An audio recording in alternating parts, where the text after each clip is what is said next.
Assalamualaikum warahmatullahi wabarakatuh. Perkenalkan, kami dari kelompok 3. Di sini kami akan menjelaskan mengenai materi yang telah kami pilih, yaitu tentang pembelahan sel. Sebelumnya akan saya perkenalkan dahulu nama-nama dari anggota kelompok 3. Yang pertama ada saya sendiri, Ade Irma Fibrikasari, yang bertanggung jawab dalam pembuatan slide presentasi. Kemudian ada Husnul Khotimah yang bertanggung jawab dalam pengelolaan bahan materi. Kemudian ada Amir Mustafa yang bertanggung jawab dalam editing video. Kemudian Muhammad Farul Fariski yang bertanggung jawab dalam pengelolaan bahan materi. Kemudian ada Ulfatul Khairiyah yang juga bertanggung jawab dalam pengelolaan bahan materi. Ada Asyraful Anam yang juga bertanggung jawab dalam pengelolaan bahan materi. Ada Devanto yang juga bertanggung jawab dalam pengelolaan bahan materi. Kemudian ada Putri Nadila Sari yang bertanggung jawab dalam pembuatan slide presentasi. Lalu ada Fatimatus Zahra yang bertanggung jawab dalam pengelolaan bahan materi. Dan yang terakhir ada Risa Aprilia yang juga bertanggung jawab dalam pengelolaan bahan materi. Demikian perkenalan singkat dari anggota kelompok 3. Untuk materi inti akan dijelaskan oleh teman-teman. Tujuan materi kita kali ini yang pertama mengetahui pengertian pembelahan sel, yang kedua mengetahui jenis-jenis pembelahan sel, yang ketiga mengetahui dan memahami proses yang terjadi pada pembelahan sel, yang keempat mengetahui contoh sel yang mengalami pembelahan mitosis, meiosis, dan amitosis. Materi yang kita bahas kali ini yang pertama pengertian pembelahan sel, yang kedua fungsi pembelahan sel, yang ketiga jenis-jenis pembelahan sel, yaitu ada 3, pembelahan mitosis, pembelahan meiosis, dan pembelahan amitosis. Dalam pembelahan meiosis ada 2 fase, yaitu fase meiosis 1 dan fase meiosis 2. Yang keempat, contoh sel yang mengalami pembelahan mitosis dan meiosis. Materi yang pertama yaitu tentang pengertian pembelahan sel. Pembelahan sel adalah peristiwa di mana sebuah sel membelah menjadi 2 atau lebih menjadi sel baru. Pembelahan sel merupakan cara sel memperbanyak diri atau yang disebut dengan reproduksi. Sel sebagai bagian terkecil yang menyusun tubuh makhluk hidup. Pertumbuhan dan perkembangan makhluk hidup berhubungan erat dengan proses pembelahan sel. Namun, fungsi pembelahan sel pada makhluk hidup, multiselular dan uniselular sangat berbeda.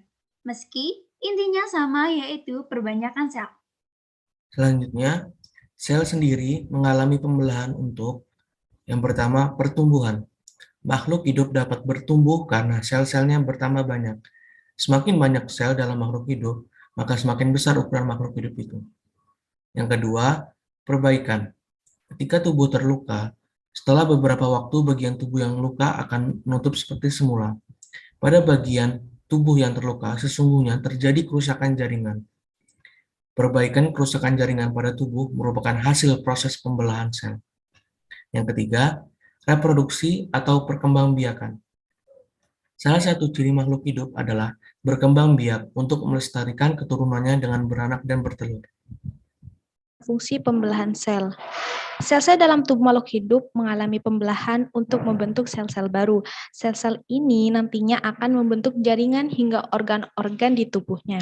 Sayangnya, sel-sel ini memiliki usia, seperti sel darah merah yang hanya bisa hidup selama 120 hari dan akan mati setelah 120 hari. Disinilah peran pembelahan sel, yaitu mengganti sel-sel yang telah mati atau rusak. Dalam tubuh organisme yang telah dewasa, jumlah sel dalam setiap organnya harus dijaga agar tetap konstan. Artinya, tidak boleh ada organ yang jumlah selnya berlebihan atau berkurang. Apabila jumlah sel dalam organ tubuh melebihi jumlah yang seharusnya, akan terjadi gangguan yang disebut dengan tumor. Selanjutnya, fungsi pembelahan sel pada makhluk hidup uniseluler atau bersel tunggal adalah sebagai cara untuk berkembang biak. Contoh makhluk hidup yang berkembang biak dengan membelah diri diantaranya protozoa, amoeba, dan lain-lain. Sedangkan fungsi pembelahan sel pada makhluk hidup multiseluler atau makhluk hidup bersel banyak adalah sebagai cara memperbanyak sel tubuh sehingga makhluk hidup yang bersangkutan dapat tumbuh dan berkembang. Sel yang membelah diri disebut sel induk, sedangkan sel hasil pembelahan diri disebut sel anak. Pada dasarnya, proses pembelahan sel terbagi menjadi pembelahan sel secara langsung dan pembelahan sel secara tidak langsung. Selanjutnya, jenis-jenis pembelahan sel. A. Pembelahan mitosis. Pembelahan mitosis terjadi pada sel-sel tubuh atau sel somatik makhluk hidup. Pada pembelahan ini dihasilkan sel anak yang mempunyai jumlah kromosom sama dengan kromosom sel induk. Pembelahan mitosis adalah tipe pembelahan sel yang menghasilkan dua sel anakan. Sel anakan ini mempunyai karakter identik secara genetik dengan sel induk. Jumlah kromosom yang dimiliki oleh sel anakan adalah 2N atau disebut dengan diploid. Sel diploid adalah sel-sel yang kromosomnya berpasangan atau 2N. Pembelahan mitosis adalah proses yang berkesinambungan yang terdiri dari 5 fase. Yang pertama, profase. Fase pembelahan terlama di mana sel melakukan persiapan, baik sintesis protein, lipid, dan lainnya. Pada tahap ini, nukleolus dan selaput inti mulai menghilang. Yang kedua, metafase, yaitu kromatin yang telah menjadi kromosom berkumpul di ekuator nukleus. Nukleolus kemudian pecah menjadi butiran. Yang ketiga, anafase, bagian yang paling cepat di mana sel ditarik ke dua badan tubuh oleh dua sentriol. Yang keempat, telofase, akhir pembelahan di mana sel menjadi dua dan memisah bersama. Terbaginya organel-organel sel yang kemudian terjadi sitokinesis atau pembelahan sitoplasma pada tahap tersebut. Yang kelima, pada fase yang kelima, interfase. Pada fase interfase, sel akan mengalami 3 tahapan, yaitu fase pertumbuhan primer, G1 atau G1, fase sintesis, dan fase pertumbuhan sekunder, G2 atau G2. Selanjutnya B. Pembelahan meiosis. Pembelahan meiosis hanya terjadi pada organ kelamin. Pembelahan meiosis berfungsi menghasilkan sel gamet atau sel telur dan sel sperma. Melalui pembelahan ini akan dihasilkan sel anak yang mempunyai kromosom setengah dari kromosom sel induk.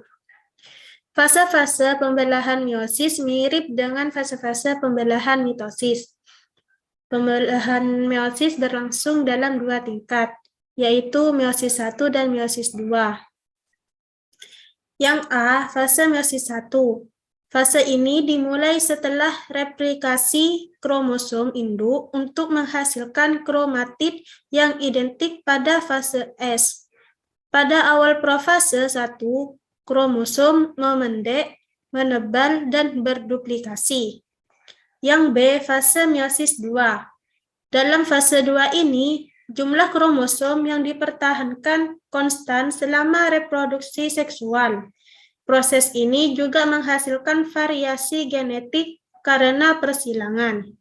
Selanjutnya ada pembelahan amitosis. Pembelahan amitosis adalah pembelahan yang spontan di mana sel langsung membelah menjadi 2. Terjadi secara spontan karena organisme uniseluler seperti bakteri dan cyanobacteria prokaryotik yang tidak memiliki membran inti.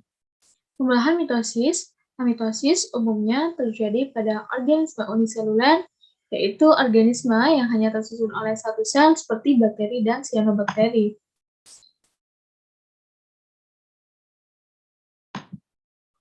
Kemudian contoh sel yang mengalami pembelahan mitosis yaitu sel akar, sel batang, sel daun, sel kulit, sel hati, sel epitel, dan juga somatik. Kemudian pada meiosis biasanya terjadi pada sel gamet khususnya dalam sel oogynium dan sel spermatogonium. Kesimpulan dari materi pembelahan sel dapat disimpulkan bahwa pembelahan sel adalah peristiwa di mana sebuah sel membelah menjadi dua atau lebih menjadi sel baru. Peran pembelahan sel yaitu menggantikan sel-sel yang telah mati atau rusak.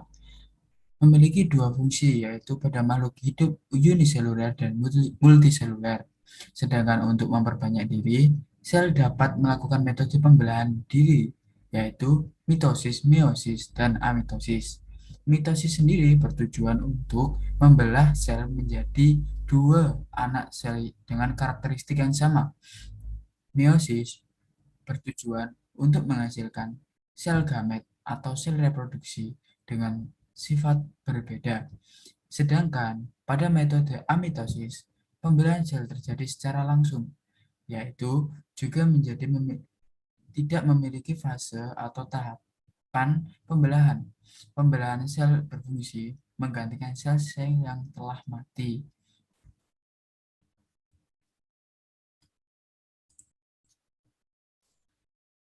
Terima kasih.